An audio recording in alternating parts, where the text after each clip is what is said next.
Flat system भी खूब होता है। कंपाउंड में सब्जी वाला आवाज़ें लगाता तो मैं पैसे डालकर तीसरी मंजिल से टोकरी नीचे उतार देती, लेकिन मेरे लाख चीखने चिल्लाने पर भी सब्जी वाला दो चार टेढ़ी मेढ़ी दाग लगी सब्जियां और टमाटर चढ़ा ही देता। एक दिन मामूली सी गलती पर पोस्टमैन 1800 रुपये का मनी ऑर्डर लेकर मेरे सिर पर सवार हो गया, और आज हॉकर हमारा अखबार फ्लैट नंबर 111 में डाल गया। मिसेस अनवर वही अखबार लौटाने आई थीं। मैंने शुक्रिया कहकर उनसे अखबार लिया और फॉर्मेलिटी के तौर पर उन्हें अंदर आने के लिए कहा तो वो झट से अंदर आ गई और फैलकर बैठ गई। कुछ देर इधर उधर की बातें करके मैं उनके लिए कॉफ़ी लेने के लिए किचन की तरफ बढ़ी तो वो भी मेरे पीछे ही चली आईं और लाउंज में मौजूद चेयर संभाल ली। मैंने वहीं उन्हें कॉफ़ी का कप थमाया और लंच की तैयारी में जुट गई।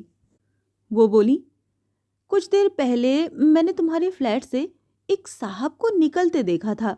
उन्हें लाख आवाज़ें दी मगर उन्होंने सुनी नहीं, इसीलिए मुझे खुद ही आना पड़ा। चलिए अच्छी बात है, इसी बहाने आपसे मुलाकात तो हो गई, कहकर मैं मुस्कुरा दी। फिर दाल कुकर में चढ़ाया और फ्रिज से सब्जी निकाली और उनके सामने बैठकर छीलने लगी। सच कहती हूँ, जब से तुम आई हो तब से ही तुमसे मिलने को दिल करता था, मगर ये जोड़ों के दर्द ने कहीं आने जाने के काबिल ही कहाँ छोड़ा है। मैं खामोशी से लौकी के बीज निकालती रही। तब उन्होंने पूछा, तुम्हारे शौहर तो मुल्क से बाहर है ना? जी। मैंने चौंक कर उन्हें देखा। जिन साहब को आपने सुबह देखा वही तो? हैं? वो तुम्हारे शौहर हैं? मिसेस अनवर जैसे करंट खाकर उछली और मैंने ऐसे सिर झुका लिया जैसे आफताब सैयद मेरे शौहर नहीं, मेरा जुर्म हो। वैसे इस किस्म के जुमले मेरे लिए नए नहीं थे, मगर हर बार जैसे मुझे ज़मीन में धंसा देते थे। मैंने लाख बार उन्हें टोका है कि कम से कम बाल ही डाई कर लिया करो, मगर बनावट उन्हें पसंद नहीं है। मिसेस अनवर ने यूँ तकलीफ भरी सांस ली जैसे मेरी सगी हों, फिर बोली, कितनी प्यारी दिखती हो तुम तो। क्या तुम्हारे घर वालों को तुम्हें जहन्नुम में धकेलते वक्त जरा भी ख्याल नहीं आया? फिर वो लगातार व्यंग भरे वाक्य मुझ पर बरसाती रहीं और कॉफ़ी पीती रहीं। मेरी अम्मी को सारी ज़िंदगी ऐसे ही लोगों की जली कटी बातें सताती रहीं। अब्बा बैंकर थे और बहुत जल्दी दुनिया छोड़ गए थे। अम्मी पढ़ी लिखी थीं, इसीलिए अब्बा की बैंक की नौकरी उनके हिस्से में आ गई। अम्मी की आधी ज़िंदगी दो दो पैसे जमा करते गुजरी। उन्होंने अपने लहू से अपने पौधों की परवरिश की, मगर जब फल खाने का वक्त आया तब तो बड़ी आपा शक्ल की प्यारी मगर मिजाज की ऊंची निकली। उनके लिए रिश्ते तो आते रहे, मगर उनकी उड़ान बहुत ऊंची थी।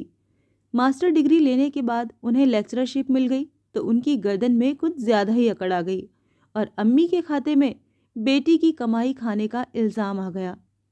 बेटी की शादी कब कर रही हैं आप? अब कर ही डालिए, इतनी देर भी सही नहीं। लोग ऐसे कहते जैसे अम्मी के कान और आंखें तो बंद हैं, वो मशवरे के इंतजार में बैठी हैं।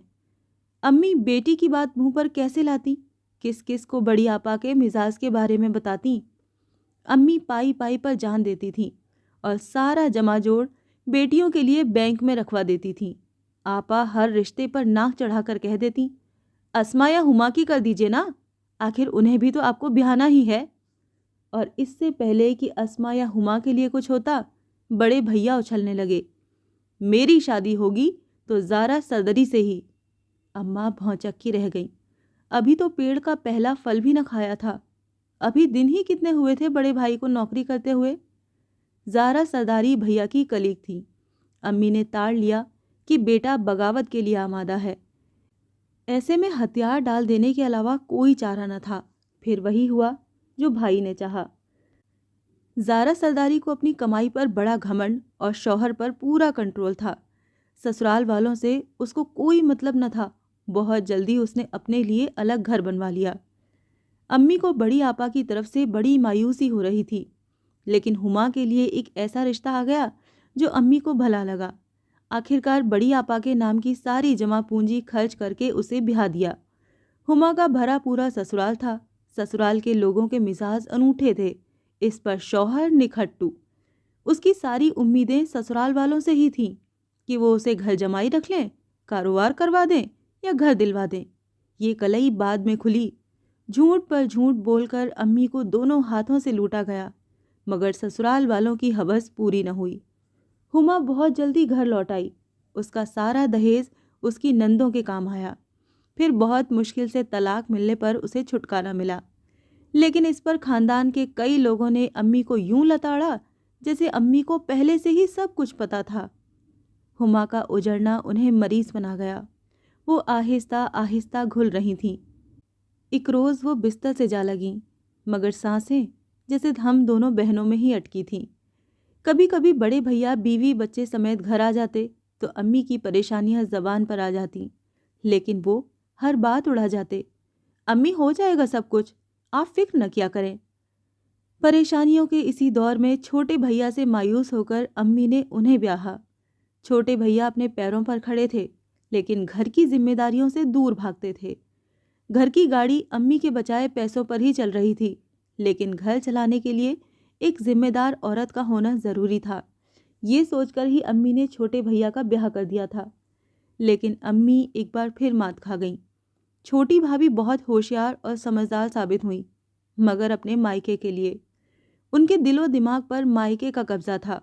कोई न कोई बहाना बनाकर मायके की तरफ दौड़ लगाना और कई दिन डेरा डालकर वहीं पड़े रहना उनकी फितरत थी।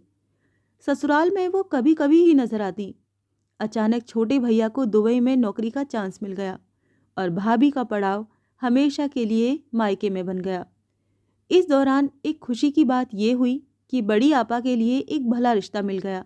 संजीदा, सोबर और जिम्मेदार एहसान अलवी। पढ़े लिखे होने के साथ साथ अरसे से अमेरिका में रहते थे। आपा जितनी उम्र की थी उससे कम ही नजर आती थी, और एहसान अलवी अपनी उम्र से 2-4 साल ज़्यादा ही दिखते थे। अम्मी को फिर इनकार का अंदेशा था। उन्होंने आपा को समझाया, ऐसा रिश्ता फिर मिलने वाला नहीं, समझो कि गोल्डन चांस है। पानी पल्लू के नीचे से गुजर जाए तो लौट कर नहीं आता। पता नहीं क्या हुआ कि ये बात आपा की अकल में समा गई। फिर चट मंगनी पट ब्याह और आपा अमेरिका चली गई। शादी के नाम पर हुमा रोने बैठ जाती और एक ही रट लगाती, मुझे नहीं करनी शादी वादी। और मैं आईने के सामने खड़ी होती तो 8-8 आंसू रोती। हमारे खानदान के हर घर में रिश्ता मौजूद था, मगर लड़के 4 अक्षर पढ़कर किसी के काबिल हो जाते हैं तो खानदान की फीकी सीधी लड़कियों पर हाथ नहीं रखते हैं। ऐसे में सारी रिश्तेदारी धरी की धरी रह जाती है। फिर अब तो उन्हें बदला भी लेना था। अम्मी ने भी तो खानदान की किसी लड़की पर हाथ नहीं रखा था। उनके दोनों बेटों की बीवियां तो पराए खानदान की थीं। इस धक्कम पेल में मेरी उम्र 30 पार कर गई। फिर अचानक बड़ी आपा के ससुराल के किसी फंक्शन में आफताब सैयद के रिश्तेदारों ने मुझे पसंद किया। आफताब की सारी फैमिली कनाडा में रहती थी और उनके सभी भाई बहन शादीशुदा थे। आफताब की पहली शादी नाकाम हो चुकी थी। बीवी ने नया घर बसा लिया था। उनके 2 बच्चे थे जो आफताब के पास ही थे। अम्मी को मेरी नेक सीरत पर भरोसा था और मुझे भी कहीं न कहीं तो समझौता करना ही था। पानी पल्लू के नीचे से गुजर जाए तो लौट कर नहीं आता, ये बात मैंने गिरह बांध ली थी। आफताब बहुत ख्याल रखने वाले शौहर साबित हुए। हमारी उम्र में फ़र्क बहुत ज़्यादा न था, मगर दुनिया तो यही समझती थी कि वो मुझसे बहुत बड़े हैं और बच्चों समेत सारी गृहस्थी मेरी मुट्ठी में है। इस एहसास की झील में कोई न कोई कंकड़ डालकर हलचल मचा ही देता था। तब मुझे लगता था कि इंसान अपनी ज़िंदगी से समझौता कर भी ले तो दुनिया उसे कहाँ छोड़ती है।